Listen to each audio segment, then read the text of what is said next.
ప్రభు అయిన యేసుక్రీస్తు నామమున మీకు సర్వశుభాలు కలుగునుగాక.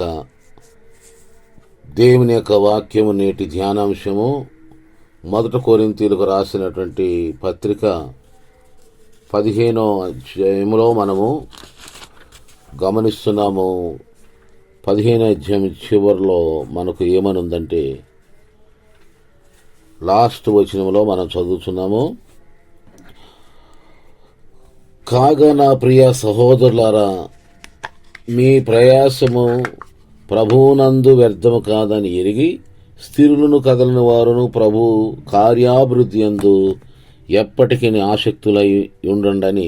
1 కొరింథీ పత్రిక 15వ అధ్యాయం 58వ వచనంలో మనం చూస్తాం. ఇక్కడ మన ప్రయాసం, ప్రభువును ప్రయాసపడతాం. మనం అనుదినము మన జీవితంలో మనం ఉద్యోగ వ్యాపారాలు, వ్యవసాయాలు, పనులు చేసుకునే విషయంలో ఎంతో ప్రయాసపడతాం. అలాగే కుటుంబ జీవితంలో కూడా మనం ఎంతో ప్రయాసపడతాం. ఆ ప్రయాసాల్లో మనము కొన్ని గుర్తిస్తాం. ప్రయాసపడుతున్నాను, ఎంత ప్రయాసపడతాం, కొంతమంది ఆ ప్రయాసాన్ని గమనించుకోకుండానే ఎట్లయినా ప్రతి ఒక్కరు కూడా ప్రయాసపడతారు. ఆ ప్రయాసానికి తగిన ఫలము, ఉదాహరణకి వివాహం అయిన తర్వాత భార్యాభర్తలకు దేవుడు సంతానం ఇస్తాడు. ప్రయాసతోనే నీవు మరి పిల్లల్ని కంటావు అని దేవుడు ముందుగానే చెప్పి ఉన్నాడు. అది ప్రయాస. ఉదాహరణకు మీకు అర్థమని చెప్తున్నాం. అలాగే దానికి ప్రతిఫలముగా పిల్లలు పుడతారు. పిల్లలు పెరిగి పెద్ద అయిన తర్వాత వాళ్ళు ఆ ఫలాన్ని మనకు మిగులుస్తారో, సంతోషాన్ని ఇస్తారో ఎవరో గ్యారంటీ చెప్పలేం. చాలామంది తల్లిదండ్రులకు పిల్లలు ఉన్నారు అందరికీ. మరి పిల్లల ద్వారా సంతోషించేవాళ్ళు, సంతృప్తి పొందేవాళ్ళు, దీవించబడిన పేరెంట్స్ బహుశా చాలా తక్కువ మంది ఉంటారు, ఎక్కువ మంది లేరు. ఎందుకంటే ఇటువైపు చూసినా చాలామంది పిల్లల కన్నా తర్వాత ఆ పిల్లల ద్వారా సంతోషాన్ని అనుభవించే తల్లిదండ్రులు బహుశా 100లో సగం మంది ఉంటారేమో. 100లో మిగతా 50% పిల్లలను కన్నందుకు ఎన్నో దిక్కుమాల బాధలు, భయంకరమైనటువంటి అవమానాలు, ఆ పిల్లలు పెట్టే టార్చర్లు, ఆ పిల్లల ద్వారా కలిగిన పిల్లలు తీసుకొచ్చే అవమానాలు, ఆ నష్టాలు కష్టాలు భరించలేక చాలామంది తల్లిదండ్రులు పిల్లల ద్వారానే వాళ్ళ జీవితాన్ని ముగించుకునేటువంటి దరిద్రపు పరిస్థితి, దీన పరిస్థితి వస్తున్నాయి. కనుక ఎంతో ప్రయాసపడతాం, పిల్లల్ని కంటాం, పిల్లల్ని పెంచుతాం, పిల్లల్ని ఒక స్థితిలో తీసుకొస్తాం. కానీ ఆ ఫలము, ఆ ప్రయాసానికి తగిన ఫలము మనకు మిగులుతుందో వస్తుందో తెలీదు. అది ఎలాంటి ఫలితాలు ఇస్తాయో తెలీదు. దేవుని కృపను బట్టి, దేవుని చిత్తాన్ని బట్టి చాలామంది పిల్లలు మంచివాళ్ళు ఉన్నారు. తల్లిదండ్రులను కంటి పాపలాగా చూసుకునే పేరెంట్స్, వాళ్ళు పిల్లలే తల్లిదండ్రులుగా మారి, పేరెంట్స్గా మరి కన్నా తల్లిదండ్రులని ఒక పిల్లల్లాగా చూసుకునేటువంటి పిల్లలు ఉన్నారు. అలాంటి వారికి చాలా చాలా వందనాలు. అయితే నేను చెప్పే పరిశుద్ధాత్మ దేవుడి సమయంలో మనకు తెలియపరుస్తున్న మాట ఏంటంటే,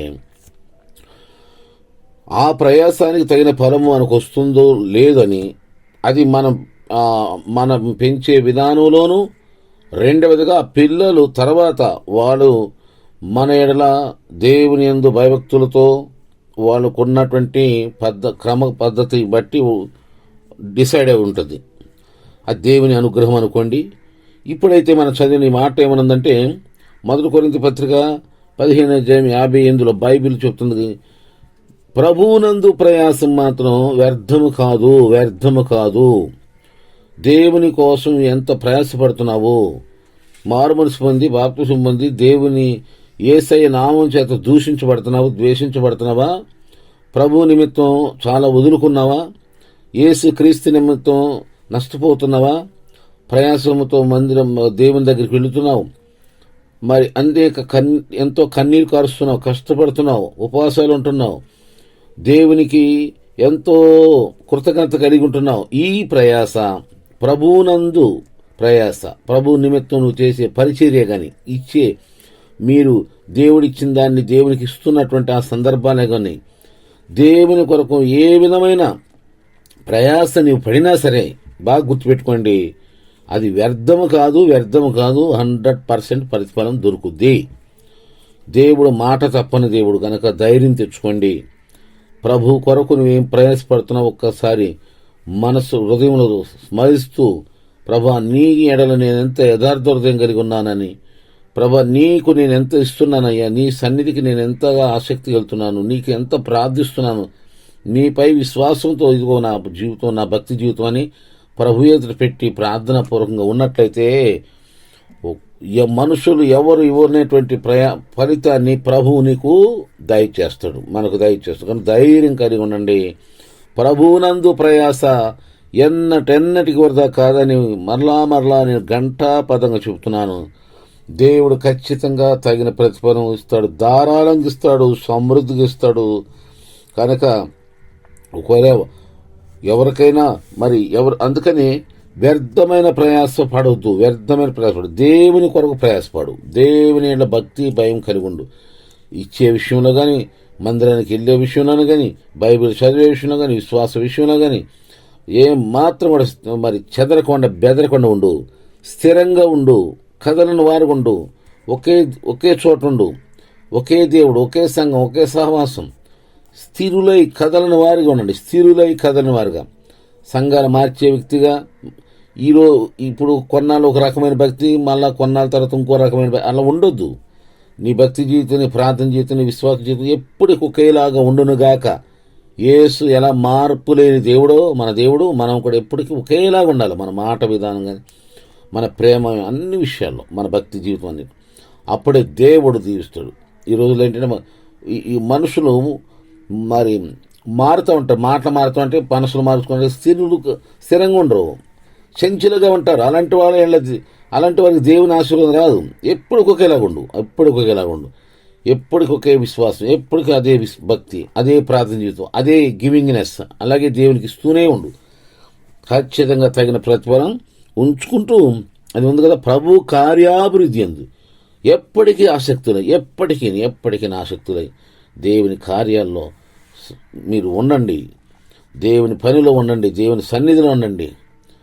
దేవుడు తన కృప మీకు విస్తరింప చేయనుగాక. ఈరోజు మన వాగ్దానం 1 కొరింథీ పత్రిక 15:58. ప్రభు మిమ్మల్ని ఆశ్రయించునుగాక. ప్రార్థన. దయగలిగిన మా తండ్రి, సమాధానం దయచేయను. ఎవరైతే అయ్యా ఇన్ని కష్టాలు పడ్డాను, నాకేంటి ప్రతిఫలం అనే బాధతో ఎవరైతే మా స్టేజ్ విన్నారో, యేసు నామములో మీ ఎడల, మీ కార్యాభివృద్ధి ఎడల, నీ సేవ ఎడల, పరిచర్యల, విశ్వాస జీవితం, వ్యక్తిగత జీవితం, ప్రార్థన జీవితం, భక్తి జీవితం ఎవరైతే ఎంత ప్రయాసమైన ఓర్చుకుంటూ సహిస్తూ ముందుకు నడుస్తున్నారు ప్రభు, చూస్తున్న దేవుడు నాయన, విశ్వాసాన్ని చూసి, భక్తిని చూసి, అయ్యా ప్రతిఫలం ఇచ్చే గొప్ప దేవుడు మీరు నాయన. ఆ ప్రభా చేసిన భక్తికి ఆ ప్రభా తగిన ప్రతిఫలం దయచేసి, నా ప్రభువును ఎంతో నా గొప్ప ప్రతిఫలము దయచేశాడు. అందుకే నేను ఇంకా ప్రభు కార్యాల్లో ఇంకెక్కువ ఆసక్తిగా ఉంటానని నేను మహింపరుస్తూ నీ బిడ్డ జీవించునుగాక. తగిన ప్రభువునందు ప్రయాస నన్ను వ్యర్థం కాదని ఎరిగి ఎప్పటికీ నీ కార్యాభివృద్ధిని ఆసక్తి కలిగి ఆశీర్వదించబడునుగాక అని ప్రార్థిస్తూ సకల అవసరాలు తీర్చండి, అన్ని విషయాల్లో సమాధానం కలుగుగా చేయమని యేసు నామములో అడుగుచున్నాం తండ్రి, ఆమేన్. ఈ సందేశం మీకు ఆశీర్వాదకరంగా ఉన్నట్లయితే మీరు అందరికీ కూడా మీరు షేర్ చేయండి, డైలీ మెసేజ్ని. దేవుడు తప్పక ప్రతిఫలం మీకు దయచేస్తాడు. నా ఫోన్ నెంబర్ మీకు తెలుసు కదా, 9849607739. Pastor MS Peter, Hyderabad. God bless you all. Have a nice day.